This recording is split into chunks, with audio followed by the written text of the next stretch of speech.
Imam Sibaweh mawanieun jasa ditanya ku malaikat munkar nakir lantaran naon lantaran amal-amalna pohara loba di sekelilingna begitu datang munkar nakir nanya ke Imam Sibaweh jagoan au man rabbuka tuh dia tanya cek malaikat man rabbuka sembarangan cek Imam Sibaweh ih cek malaikat ieu kakarak mani jelema ditanya kos tanya tilu kali awas yang teu bisa jawab man rabbuka dia man kalimah naon man jipan malaikat batu mondok atuh bebeja ka Gusti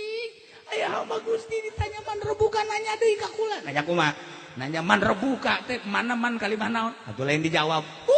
Gusti abdi mah batu mondok geus amankeun hamba aing nu kos kitu mah datang deui malaikat nanya deui henteu aman coba eta Masya Allah karim